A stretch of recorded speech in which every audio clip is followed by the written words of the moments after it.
Army chief बने उनका पहला ही दिन था कि GHQ रावलपिंडी से एक दो टोक और सख्त हुक्म जारी हुआ। नए सिपह सलार ने ऐलान किया, फौज का सियासत से कोई लेना देना नहीं, हम पाकिस्तानी कौम के मुलाजिम हैं और इस लिहाज से हर उस पार्टी के भी जिसे अवाम इख्तिदार में लेकर आए। बज़ाहिर तो इस हुक्म में कोई मुतनाज़ बात नहीं थी, लेकिन कुछ सहाफियों के जहन में सवाल उठने लगे कि इस तरह का खुसूसी ऐलान करने की आखिर क्या जरूरत थी। हालांकि 14 जून 1948 को स्टाफ कॉलेज क्वेटा में कायदे आजम की इस तकरीर के बाद यह बात तो तयशुदा है कि फौज का सियासत से कोई लेना देना नहीं। मुझे फौज के चंद सीनियर तरीन अफसरान से गुफ्तगू करने के बाद यह अंदाजा हुआ है कि शायद आप लोगों को उस हलफ की संजीदगी का एहसास नहीं है जो आप सब ने उठाया हुआ है। इसलिए मैं चाहता हूं कि आप सबकी याद दहानी के लिए इस हलफ को यहां आप सबके सामने सुनाऊं। मैं अल्लाह को हाजिर और नाजिर जानकर यह हलफ उठाता हूं कि मैं हमेशा आइन और हुकूमत पाकिस्तान का वफादार रहूंगा। कायद यही नहीं रुके बल्कि मजीद फरमाया, मैं चाहता हूं कि आप सब आइन को स्टडी करें ताकि आप मुकम्मल तौर पर समझ जाएं कि आइन और हुकूमत से वफादारी का असल मतलब है क्या। यह बात कभी ना भूलें कि तमाम इख्तियारात हुकूमत के सरबराह यानी गवर्नर जनरल के पास हैं।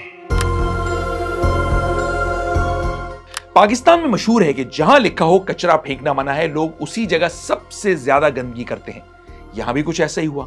अगले 18 सालों में जितनी सियासत इस आर्मी चीफ ने की, इसकी पाकिस्तान जैसी सिक्योरिटी स्टेट में भी मिसाल नहीं मिलती। फील्ड मार्शल, आर्मी चीफ, वजीर दिफा, वजीर दाखिला और वजीर आजम से लेकर, जी हां, वो चंद घंटों के लिए वजीर आजम भी बन गए थे, चीफ मार्शल लॉ एडमिनिस्ट्रेटर और सदर तक इस आर्मी चीफ की शमा हर रंग में जलती रही। हम आपको सुनाएंगे पाकिस्तान के सबसे हाई प्रोफाइल आर्मी चीफ और सदर अयूब खान की कहानी, रफ्तार की जुबानी।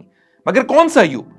शिमाली पंजाब में रोशनियां फैलाने वाला या फिर मशरकी पाकिस्तान को अंधेरों में धकेलने वाला? प्रोग्रेसिव और लिबरल अयूब या फिर मुतासिब अयूब? बेसिक डेमोक्रेसी लाने वाला या फातिमा जिन्ना का मैंडेट चुराने वाला अयूब? मगर अयूब को जानने से पहले रफ्तार को लाइक और सब्सक्राइब जरूर कर लीजिए, क्योंकि ये डॉक्यूमेंट्री हम इंतहाई मेहनत और जांफशानी से सिर्फ आपकी मालूमात में इजाफे और सोच में मस्बत तब्दीली के लिए बनाते हैं।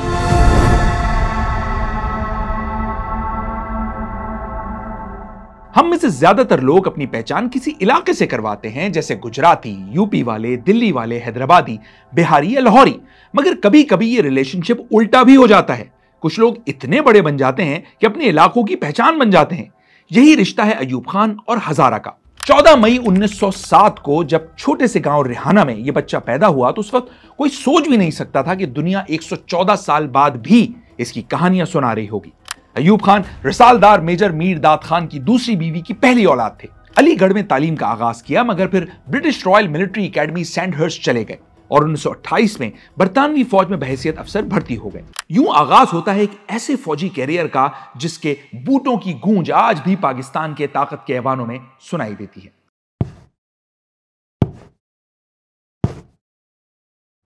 अयूब खान शुरू ही से जरा जज्बाती तबीयत के मालिक थे। अक्सर खुद को कुछ ऐसी सिचुएशंस में फंसा लेते जो बिल्कुल गैर जरूरी होती। दूसरी जंग अजीम में बरतानिया की जानिब से बर्मा के महाज पर लड़ रहे थे कि अपनी पोजीशन से कहीं दूर एक खतरनाक गड्ढे में गिर गए। खुशकिस्मती थी कि साथियों ने उनकी चीखों पुकार सुन ली और शदीद गोलाबारी के बीचों बीच उन्हें वहां से रेस्क्यू कर लिया। ये अयूब खान की खुशकिस्मती का पहला वाकया था, मगर फिर उनकी अपनी किस्मत से ऐसी यारी लगी कि जिंदगी के हर अहम मोड़ पर उनका रास्ता खुद ब खुद साफ होता गया और उनकी काया पलटती चली।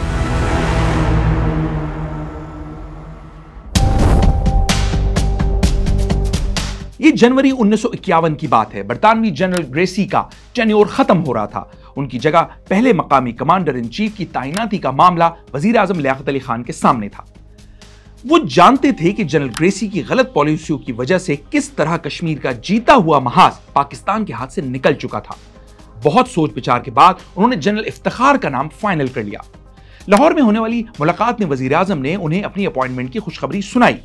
साथ ही उन्हें बताया कि अपनी नई जिम्मेदारियों के लिए तैयार हो जाएं और फौरी तौर पर बरतानिया से इंपीरियल डिफेंस कोर्स मुकम्मल करके वतन वापस आकर चार्ज संभाले। नामजद आर्मी चीफ का जहाज कराची एयरबेस से बरतानिया के लिए उड़ा, मगर कुछ देर बाद ही जुंग शाही के मकाम पर क्रैश कर गया।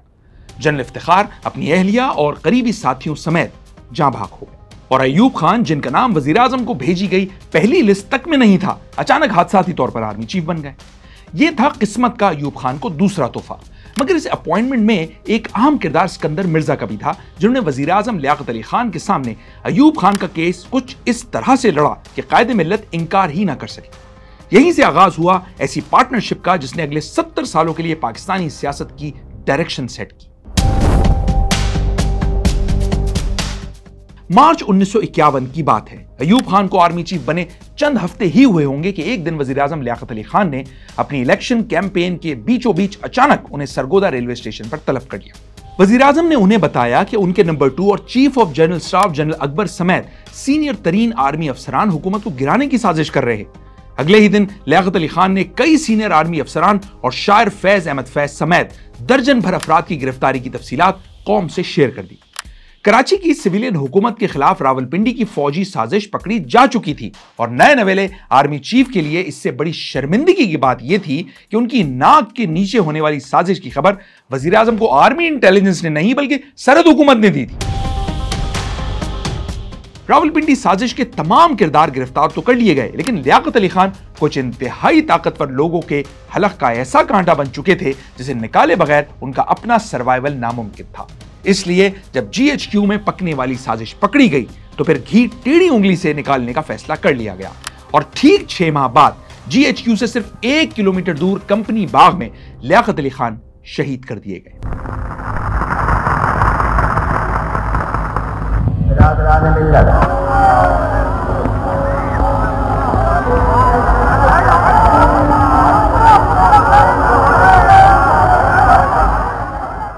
इन्ना लिल्लाहि व इन्ना इलैहि राजिऊन। आप यकीनन सोच रहे होंगे कि इन दोनों वाकयात का आपस में क्या ताल्लुक है। दरअसल वजीर आजम लियाकत अली खान के खिलाफ रावलपिंडी साजिश के तमाम किरदारों की सजाएं 4 साल बाद 1955 में अचानक माफ कर दी गई और इनमें से जनरल अकबर तो भुट्टो की हुकूमत में वजीर दफा तक बना दिए गए। मगर यह तो कुछ भी नहीं, पाकिस्तान के पहले वजीर आजम को किसने मारा ये तो सब जानते हैं, मगर किसने मरवाया और क्यों मरवाया, और जब रावलपिंडी साजिश के तमाम किरदार गिरफ्तार हो चुके थे तो फिर वो कौन था जिसने चंद माह बाद अक्टूबर में बिल आखिर लियाकत अली खान को रास्ते से हटाकर ही दम लिया, हम आपको बताएंगे। मगर पहले जरा थोड़ा सा जिक्र अयूब खान की जाती जिंदगी का। अयूब खान मगरिब से बड़े मुतासिर थे, मगर बरतानिया नहीं, अमेरिका से। उनकी अमेरिका से यह मोहब्बत उनकी चाल ढाल, हुलिये और जुबान हर चीज से वाज़ेह थी। इसलिए बतौर आर्मी चीफ अमेरिका की आशीर्वाद की सरतोड़ कोशिश की और जब सदर बने तब भी बरतानवी पार्लिमानी निजाम को लपेटकर अमेरिकी सदारती सिस्टम के करीब करीब निजाम पाकिस्तान में भी नाफिज कर दिया। मगर यह वन वे अफेयर नहीं था। जहां अयूब खान अमेरिका के दिलदादा थे, वहीं अमेरिकियों ने भी कई बार अयूब खान पर ऐसी नवाजिशात निछावर की जो बहुत सख्त मेहनतों के बावजूद भी आने वाले किसी डिक्टेटर के नसीब में ना आ सके। खैर, अब उनकी शख्सियत की तरफ वापस आते हैं। बला का एतमाद तो था ही, मगर साथ शौक भी बड़े निराले थे। इसलिए घर में कुत्ता बिल्ली नहीं, बंगाल टाइगर पाला हुआ था जिसका नाम शेर खान था। बताया जाता है कि शेर खान के लिए ऐवान सदर के साथ ही एक खुसूसी एयर कंडीशन कमरा भी बनाया गया था। जब कभी फुर्सत होती तो दिन में बत्तखों के शिकार से और शाम ढले मशरूबे मगरिब से दिल बहलाते। इर्द गिर्द भी उन्हीं लोगों को रखते जो हुजूर का ग्लास फुल और इकबाल बुलंद रखते। आइन कोई आसमानी सहीफा नहीं जिसमें कोई रद्द बदल मुमकिन न हो, और ना ये कोई अटल और जामद शाह है। तरक्की याफ्ता मुल्कों के दस्तूर में ऐसी लचक और गुंजाइश रखी जाती है कि बदलते हुए तकाजों के मुताबिक इनमें मुनासिब तब्दीलियां की जा सकें। खैर, वक्त गुजरता गया और 1951 में फौज को सियासत से दूर रखने का हुक्म जारी करने वाला अयूब खान 1954 में मजबूरन बोगरा काबीना का वजीर बन गया। यहां भी उनके पार्टनर सिकंदर मिर्जा उनके साथ थे। गैर सियासी ख्यालात रखने वाले जनरल अयूब मशरकी पाकिस्तान के पॉलिटिकल इन्फ्लुएंस से बड़े परेशान थे, इसलिए चाहते थे कि मगरबी पाकिस्तान को एक प्लेटफॉर्म पर मुत्तहिद कर दिया जाए और यूं उन्होंने इंतहाई मुतनाज़े वन यूनिट सिस्टम की बुनियाद रखी, जिसमें मशरकी पाकिस्तान का मुकाबला करने की नीयत से मगरबी पाकिस्तान के चारों सूबों को यकजा कर दिया गया। फिर भी बात नहीं बन रही थी तो एक और हुक्म जारी हुआ और 56% आबादी के मशरकी और 44% आबादी के मगरबी पाकिस्तान को 2 बराबर इकाइयां करार दे दिया गया। बंगाली तो इन हालात से परेशान थे ही, मगर मगरबी पाकिस्तान के छोटे सूबे भी इस कानून से सख्त नाराज हो गए। मुल्क में अफरा तफरी और सियासी टेम्परेचर बढ़ता जा रहा था। पाकिस्तान नीचे जा रहा था, मगर सिकंदर मिर्जा और अयूब खान की ताकत और इख्तियारात बढ़ते ही जा रहे थे। और फिर देखते ही देखते सिकंदर मिर्जा सदर की कुर्सी तक जा पहुंचे। मिर्जा और अयूब की पार्टनरशिप अब भी जारी रही, यहां तक कि जब 7 अक्टूबर 1958 को सदर मिर्जा ने गैर कानूनी तौर पर फिरोज खान नून की जमहूरी हुकूमत का तख्ता पलटा और मार्शल लॉ लगाया, तो चीफ मार्शल लॉ एडमिनिस्ट्रेटर के लिए भी अयूब खान का ही इंतखाब किया। अयूब खान बताते हैं कि मैं 5 अक्टूबर की शाम सदर मिर्जा से मिलने प्रेसिडेंट हाउस कराची पहुंचा। हम दोनों ऐवान सदर के लॉन में बैठे थे, तो मैंने सदर से सवाल किया, सर क्या आप हतमी तौर पर अपना जहन बना चुके हैं? सिकंदर मिर्जा ने जवाब दिया, हाँ। मैंने पूछा, क्या इसके सिवा कोई और चारा नहीं? सिकंदर मिर्जा ने जवाब दिया, एब्सोल्युटली नॉट। कहते हैं शैतान का सबसे बड़ा धोखा यह है कि वो आपको यकीन दिलाता है कि उसका तो वजूद ही नहीं। अयूब खान भी मिर्जा के साथ यही खेल खेल रहे थे। ताबेदारी और जी हुजूरी का लबादा ओढ़े वो खामोशी से इस बात को यकीनी बना रहे थे कि सारी बदनामी और तमाम तर रुसवाई सिकंदर मिर्जा के हिस्से में आए और सारी ताकत उनके हाथ। दूसरी तरफ सिकंदर मिर्जा अपने गैर कानूनी इकदामात को फौज और मगरबी ताकतों की सपोर्ट से लेजिटिमेसी दिलवाने की कोशिश में यह भूल रहे थे कि बज़ाहिर वफादार नजर आने वाले अयूब खान एक इंतहाई एम्बिशियस आदमी है, और इस एम्बिशियस जनरल की नजरें प्लेट पर नहीं पतीले पर हैं। यही वो मोड़ था जहां 7 साल पुराने दोस्तों की राहें रातों रात अलग हो गई। सीएमएलए बनने के सिर्फ 3 हफ्तों बाद ही 27 अक्टूबर को अयूब खान ने सिकंदर मिर्जा को कराची के प्रेसिडेंट हाउस से गिरफ्तार करवा दिया।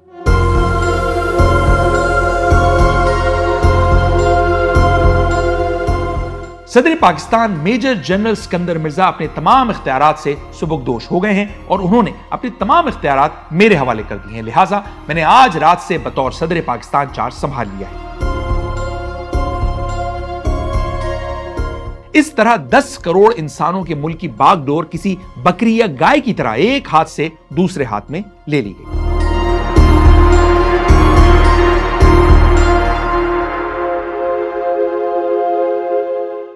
खैर, पुरानी दोस्ती का पास था या फिर कुछ और, अयूब खान ने सिकंदर मिर्जा पर यह एहसान जरूर किया कि उन्हें जेल में डालने के बजाय लंदन जलावतन कर दिया। इससे पहले कि हम अयूब खान के सदारती दौर की तरफ बढ़ें, पहले लियाकत अली खान के कत्ल की तहकीकात से मुतालिक एक हैरान कुन बात आपके साथ शेयर करते हैं। लियाकत अली खान के कातिल अकबर खान के बारे में शायद आप जानते हों कि वो एक सरकारी मुलाजिम था और उसकी बेवा को कई दहाइयों तक इसकी पेंशन तक मिलती रही। मगर क्या आप ये जानते हैं कि लियाकत अली खान पर गोली चलाने के बाद पुलिस उसे जिंदा पकड़ चुकी थी, मगर फिर अचानक किसी अंधी गोली से वो भी मार दिया गया। ये गोली किस अफसर ने चलाई, क्यों चलाई, ये बात आज तक एक राज है। शहादत के फौरन बाद हुकूमत ने एक इंक्वायरी कमीशन बनाया। स्कॉटलैंड यार्ड की मदद से इंक्वायरी मुकम्मल भी की गई, मगर इस रिपोर्ट की कोई भी तफसील सामने नहीं आ सकी। और हद तो यह हुई कि जब तहकीकाती कमीशन के सरबराह स्पेशल ब्रांच के आईजी नवाबजादा एतजाजुद्दीन ये रिपोर्ट पेश करने नए वजीर आजम ख्वाजा नाजिमुद्दीन के पास कराची आ रहे थे, तो उनका तैयारा भी क्रैश कर गया। उनके साथ वो तमाम सबूत और शवाहिद भी हमेशा के लिए जलकर राख हो गए जो लियाकत अली खान के असल कातिलों का पता बता रहे थे।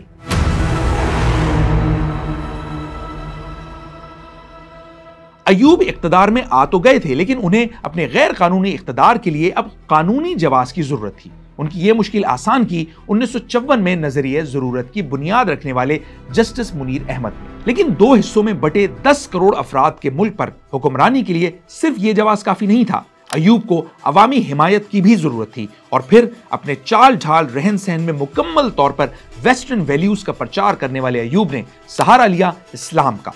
1959 में central institute of Islamic research कायम किया और फिर फरवरी 1960 में ऐलान कर दिया कि GHQ के अकब में बनने वाले नए दारुल खिलाफे का नाम भी इस्लामाबाद होगा। मगर बात नहीं बन रही थी तो जमहूरियत और सियासतदानों से खाइफ अयूब को मजबूरन मुल्क में जैसी तैसी जमहूरियत नाफिज करना पड़ी, और इस जमहूरियत का नाम था बेसिक डेमोक्रेसी।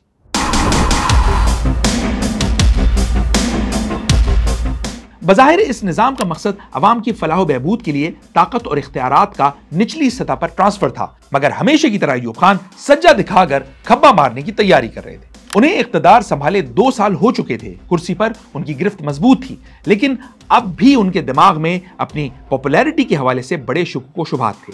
लेकिन उन्होंने इंतखाब के लिए खुद को बराह रास्त अवाम के सामने पेश करने के बजाय दूसरा रास्ता इख्तियार किया। उन्होंने चंद हजार बेसिक डेमोक्रेट्स के जरिए अपने इनडायरेक्ट इंतखाब का फैसला किया। इस दौरान उन्होंने इंतहाई सफाकाना शोहरत रखने वाले जागीरदार नवाब ऑफ कालाबाग अमीर मोहम्मद खान को मगरबी पाकिस्तान का गवर्नर भी मुकर्रर कर दिया, जिन्होंने हर किस्म की अपोजिशन का सर कुचलने में कोई कसर नहीं छोड़ी। अयूब ने जस्टिस शहाबुद्दीन की सरबराही में एक कॉन्स्टिट्यूशन कमीशन भी तश्कील दिया, मगर जब कमीशन की सिफारिशात आई तो अयूब ने उन्हें रद्दी की टोकरी में फेंक दिया और फिर अपनी तरफ से एक ऐसा आइन तश्कील दिया जिसका मकसद उनके अपने इख्तिदार की जमानत देना था। उधर सिफारती और मिलिट्री फ्रंट पर अमेरिका के साथ ताउन इतना बढ़ गया कि जब 1959 में चीन और भारत की जंग हुई तो अयूब ने अमेरिका के कहने पर इंडिया को ऑफर कर दी कि चीन के खिलाफ मुत्तहदा दिफाई महाज बनाते हैं। जवाहरलाल नेहरू ने इसे मुस्तरद कर दिया। खुफिया मुआहदों के तहत पेशावर एयरबेस और कई फिजाई अड्डे पहले ही अमरीकियों के हवाले किए जा चुके थे। फिर 1960 में एक ऐसा वाकया पेश आया जिसने सारी दुनिया पर इस खुफिया मुआहदे का राज फाश कर दिया। यह 1 मई 1960 है, जब सोवियत एयर डिफेंस ने मुल्क के वस्ती इलाकों में एक अमरीकी जासूस तैयारा मार गिराया। लेकिन यह जहाज सोवियत यूनियन में इतना अंदर तक कैसे घुसा है? क्योंकि अमरीका से नहीं बल्कि पेशावर से उड़ा था। एक ऐसे वक्त में जब अमेरिका और सोवियत यूनियन के दरमियान बर्फ पिघल रही थी, तब इस वाकये ने दोनों सुपर पावर्स के दरमियान अमन की हर उम्मीद खत्म कर दी। साथ ही पाकिस्तान का किरदार भी खुलकर सामने आ गया। पाकिस्तान को सोवियत हुकूमत से बाकायदा माफी मांगना पड़ी। तो एक तरफ रूसी धमकियां और दूसरी जानिब अमेरिका में सियासी तब्दीलियां। परेशान अयूब खान ने बिल आखिर चीन का रुख किया और 1963 में हुआ साइनो पाक फ्रंटियर मुआहदा। पाकिस्तान की सिफारती डायरेक्शन में यह तब्दीली देखकर रूस ने भी पाकिस्तान की तरफ दोस्ती का हाथ बढ़ाया। यहां तक कि 1965 की पाक भारत जंग के खात्मे पर होने वाले ताशकंद मुआहदे में भी अहम किरदार अदा किया। ये रेडियो पाकिस्तान है। इस वक्त मगरबी पाकिस्तान में दिन के 2 और मशरकी पाकिस्तान में 3 बजे हैं। चंद लम्हे बाद सदर पाकिस्तान फील्ड मार्शल मोहम्मद अयूब खान कौम से खिताब फरमाएंगे। मेरे अजीज हमवतनों, अस्सलाम वालेकुम। 10 करोड़ पाकिस्तानियों के इम्तिहान का वक्त आ पहुंचा है। 1959 में शुरू हुई चीन और भारत की जंग, जो 3 साल बाद भारत की हार पर खत्म हुई। अयूब खान ने भी इस मौके का फायदा उठाने का फैसला किया। भारत की फौजी सफों में अफरा तफरी थी, जिसे देखते हुए हजारों मुसल्लह अफराद को कश्मीर में दाखिल करवा दिया गया और यह सिलसिला जुलाई 1965 में अपने उरूज पर पहुंचा और यही वजह बनी पाकिस्तान और भारत के दरमियान दूसरी जंग। और यह हिकमत अमली काफी हद तक कामयाब भी रही, लेकिन पाकिस्तान आर्मी की तवक्कुआत के बरक्स भारत ने जंग को बैनुल-अक़वामी सरहदों तक फैला दिया। बिल आखिर जुलाई अगस्त 1965 में भरपूर जंग शुरू हो गई। पाकिस्तान फौज इस रद्द अमल के लिए बिल्कुल तैयार न थी, इसलिए इंडियन फौज बगैर किसी रुकावट के कई किलोमीटर तक पाकिस्तान के अंदर घुस आई। चंद हफ्तों तक जारी रहने वाली इस घमसान की जंग में कोई फरीक हतमी तौर पर कामयाब न हो सका। तनाज़ा लंबा होता जा रहा था, दोनों तरफ से नुकसान तकरीबन बराबर था। भारत सियालकोट और इर्द गिर्द के इलाकों में तकरीबन 700 मुरब्बा मील पाकिस्तानी सरजमीन पर कब्जे का दावा कर रहा था, तो पाकिस्तान भी छंब और राजस्थान सेक्टर में कोई 100 किलोमीटर भारतीय जमीन पर अपने झंडे गाड़ चुका था। लेकिन जंग के जानी और माली नुकसानात से परेशान दोनों मुल्क बिलाखिर मुज़ाकरात की मेज पर बैठ ही गए। जनवरी 1967 में ताशकंद में वो तारीखी मुआहदा हुआ जिससे अयूब खान की मकबूलियत की गिरती हुई दीवार को एक और धक्का लग गया। पाकिस्तानी मीडिया पर जीत के दावे करने के बाद अयूब खान जब महाज से पीछे हटे तो अवाम को यह बात बिल्कुल हजम नहीं हुई। अयूब इस अवामी रिएक्शन से इतना परेशान हुए कि अगले कई माह मंजर आम पर ही नहीं आए। बिलाखिर 14 जनवरी को कौम से खिताब किया और ताशकंद मुआहदे की वजूहात बयान की। मगर 1965 फौजी ही नहीं, सियासी लिहाज से भी अयूब खान के लिए बड़ा सख्त साल साबित हुआ और इसकी बुनियाद पड़ी थी 1 साल पहले 1964 में।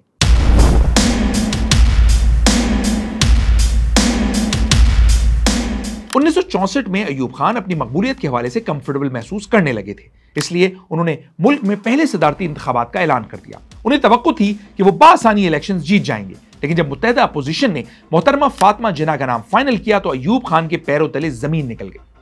फातिमा जिन्ना न सिर्फ कायदे आजम की बहन थी बल्कि खुद भी एक शानदार किरदार की मालिक थी, मगर सियासी तौर पर उनका असर रसूख बहुत ज्यादा नहीं था। लेकिन जब मशरकी पाकिस्तान से शेख मुजीबुर रहमान और मगरबी पाकिस्तान से मौलाना मौदूदी ने उनकी हिमायत का ऐलान किया तो वह अयूब खान के लिए बहुत बड़ा खतरा बन गया।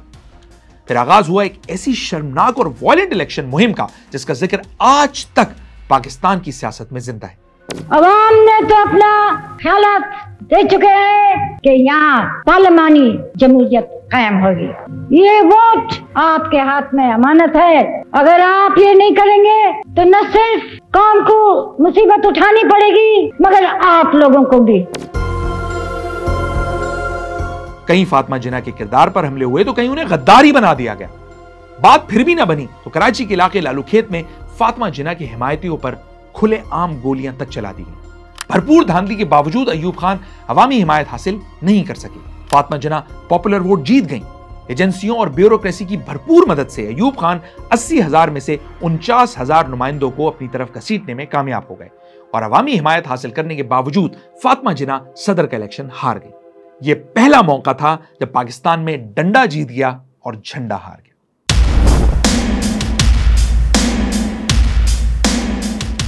अयूब खान के जमाने को पाकिस्तानी मईशत का सुनहरा दौर भी कहा जाता है। यहां तक कि इमरान खान भी अपनी तकरीरों में उस दौर के गुण गाते नजर आते हैं कि एक वक्त ऐसा भी था कि पाकिस्तान इस सारे खित्ते में वो मुल्क देखा जाता था जो सबसे तेजी से प्रोग्रेस कर रहा है।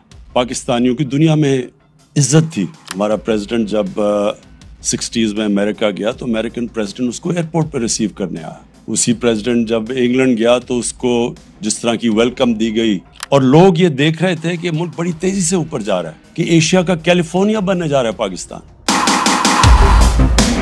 सिर्फ पाकिस्तान ही नहीं, बैन अल-अक़वामी हलकों में भी अयूब खान की माशी कारकर्दगी की बहुत तारीफ की गई। फ्रांस के चार्ल्स डिगाल से लेकर अमरीकी सदर लिंडन जॉनसन तक हर कोई पाकिस्तानी मईशत की तरक्की के गुण गा रहा था। वर्ल्ड बैंक के प्रेसिडेंट रॉबर्ट मैकडमारा तो यह तक कह गए कि अयूब का दौर दुनिया भर के लिए एक बेहतरीन मिसाल है। इसमें कोई शक नहीं कि अयूब दौर में जबरदस्त माशी तरक्की हुई, महंगाई अंडर कंट्रोल रही, प्लानिंग कमीशन जैसे शानदार इदारे बने जहां दुनिया भर के बेहतरीन जहनों को काम करने का मौका भी दिया गया। ये वो दौर था जब जुनूबी कोरिया जैसा मुल्क भी पाकिस्तान से इंस्पिरेशन ले रहा था। इस बात में कोई शक नहीं कि उस दौर के माशी नंबर्स एक पॉजिटिव स्टोरी सुनाते हैं, मगर हम जानने की कोशिश करेंगे कि क्या ऊपर ऊपर से अच्छी नजर आने वाली मईशत अंदर से मजबूत थी भी? पूरा पाकिस्तान तरक्की कर रहा था या सिर्फ चंद खानदान? 1959 में जब अयूब खान ने इख्तिदार संभाला तो एक पाकिस्तानी की सालाना औसत आमदन 318 रुपए थी, जो 10 साल बाद बढ़कर 424 रुपए हो गई। अगर सिर्फ ये नंबर देखा जाए तो इस कारकर्दगी को किसी भी लिहाज से बुरा नहीं कहा जा सकता, लेकिन अगर हम इस नंबर को मगरबी और मशरकी पाकिस्तान के लिए अलग अलग करके देखें तो हमें माशी इस्तेहसाल का एक भयानक ट्रेंड नजर आएगा। 1959 में मशरकी और मगरबी पाकिस्तानियों की औसत आमदन में 88 रुपए का फर्क था, यानी 24% का, जो अयूब दौर के इख्तिताम पर बढ़ते बढ़ते 206 रुपए तक पहुंच गया। मगरबी पाकिस्तानियों की आमदनी में तकरीबन 50% इजाफा हुआ, लेकिन बंगालियों की आमदनी सिर्फ 18% बढ़ी। 60% आबादी के बावजूद मशरकी पाकिस्तान को अयूब हुकूमत के फंड्स में से सिर्फ 35% मिलता रहा। जहां मगरबी पाकिस्तान भारत और चीन से भी ज्यादा तरक्की कर रहा था, वहीं मशरकी पाकिस्तान का गुजारा भी बड़ी मुश्किल से हो रहा था। 1957-58 में मगरबी पाकिस्तान पे तरक्याती मंसूबों पर 29 करोड़ 84 लाख रुपया खर्च हुआ था, मगर इस साल हम मगरबी पाकिस्तान का तरक्याती मंसूबे जो हैं उन पर 210 करोड़ रुपए और 85 लाख रुपया खर्च हुआ। तीसरे 5 साला मंसूबे में 1350 करोड़ रुपया 5 साल के अंदर खर्च हुआ। फिर मगरबी पाकिस्तान में भी तरक्की चंद इलाकों तक ही महदूद थी। सारा तरक्याती बजट मखसूस इलाकों पर लगाया जा रहा था। दुनिया भर में इंडस्ट्रियल शहर आबाद किए जाते हैं समंदर के किनारे ताकि एक्सपोर्ट में आसानी हो, लेकिन अयूब खान को शिमाली पंजाब से ऐसा इश्क था कि न सिर्फ दारुल हुकूमत कराची से वहां ले गए, बल्कि माशी तरक्की का मरकज भी वहीं मुंतकिल करने की पूरी कोशिश की। यही वजह है कि उस जमाने में फैसलाबाद, सियालकोट, गुजरांवाला में इंफ्रास्ट्रक्चर पर जबरदस्त सरमायाकारी की गई। अयूब खान की माशी तरक्की सिर्फ जोग्राफियाई नहीं, इंसानी लिहाज से भी महदूद थी।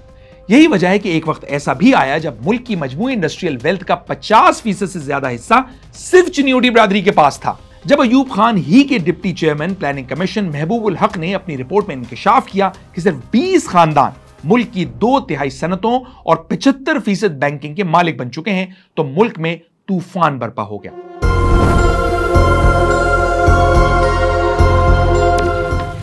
कहते हैं मुझे सिर्फ 5 ही मिनट रह गए हैं, बातें आपसे मैंने बड़ी लंबी चौड़ी करनी थी। ये हुक्म इनका है। सदारती इंतखाब में फातिमा जिन्ना के हाथों पॉपुलर वोट में शिकस्त और ताशकंद मुआहदे के बाद फौजी महाज पर पसपाई, इन दोनों वाकयात के बाद अब अय्यूब हुकूमत माशी महाज पर भी हिचकोले खा रही थी। अंग्रेजी में कहावत है, desperate times call for desperate measures. और इसी डेस्परेशन में अय्यूब खान ने 1967 में एक कदम उठा लिया। मशरकी पाकिस्तान के मकबूल तरीन रहनुमा शेख मुजीब को 1,500 साथियों समेत गिरफ्तार कर लिया। उन पर इल्जाम था कि वो भारत की मदद से पाकिस्तान से अलहदगी की साजिश कर रहे हैं। अगरतला साजिश का इल्जाम बिल्कुल बेबुनियाद तो नहीं था, लेकिन यह कदम उठाने का नतीजा यह निकला कि शेख मुजीब ऐसा जिन बन गए जैसे बोतल में बंद करना नामुमकिन हो गया। ढाका कैंटोनमेंट में होने वाले खुफिया ट्रायल ने जलती पर तेल का काम किया। बरसों से जो चिंगारी सुलग रही थी अब एक खौफनाक आग बन चुकी थी, जिसकी तपिश से अब हजारों मील दूर इस्लामाबाद के ठंडे माहौल में बैठे अय्यूब खान को भी पसीने आ रहे थे। फिर 15 फरवरी 1968 को अगरतला साजिश का एक किरदार सार्जेंट ज़हूरुल हक फौजी कस्टडी में मारा गया। बयान जारी हुआ कि ज़हूर ने फरार की कोशिश की, जिस दौरान वो हलाक हुआ। लेकिन मशरकी पाकिस्तान में इस बयान पर यकीन करने वाला कोई नहीं था। इस हलाकत का रिएक्शन इतना शदीद था कि रियासत समझ गई अब शेख मुजीब के खिलाफ कोई कार्रवाई मुमकिन नहीं। इसलिए 22 फरवरी 1968 को अगरतला केस वापस ले लिया गया और कुछ ही साल बाद शेख मुजीब बंगा बंधु बन गए। अगरतला केस में जान थी, लेकिन गलत हैंडलिंग की वजह से भारत नवाज अनासर को कुचलने का ये सुनहरी मौका हाथ से निकल गया और शायद मशरकी पाकिस्तान भी। इधर मगरबी पाकिस्तान में अय्यूब खान की गोद में सियासी जन्म लेने वाले जुल्फकार अली भुट्टो ने भी एक महाज खोल दिया। कहा जाता है कि हवाओं का रुख बदलता देखकर मिलिट्री एस्टेब्लिशमेंट ने भी अपोजिशन के साथ राब्ते बढ़ाना शुरू कर दिए। चंद साल पहले तक फिट फाट नजर आने वाले अय्यूब खान को पै दर पै नाकामी और स्ट्रेस ने सिर्फ 62 साल की उम्र में ही बूढ़ा कर दिया। फौज और सियासतदानों के अलावा उनका अपना जिस्म भी अब उनका साथ छोड़ रहा था। पै दर पै हार्ट अटैक, फालिज और नमूनिया जैसी खतरनाक बीमारियों के हमलों ने उनकी कमर तोड़ दी और बिल आखिर 25 मार्च 1969 का दिन आ गया। 18 साल तक पाकिस्तान के स्याह सफेद के मालिक रहने वाले अय्यूब खान चुपचाप इस्तीफा देकर घर चले गए। मैं अपने तमाम हमवतनों से अपील करता हूं कि वो मुल्क में अमन व अमान बरकरार रखने में हुकूमत का हाथ बटाएं और इंतजामी अमूर सुलझाने के लिए मुअस्सर इक़दाम किए जा सके। पाकिस्तान पाइंदाबाद, पाकिस्तान पाइंदाबाद।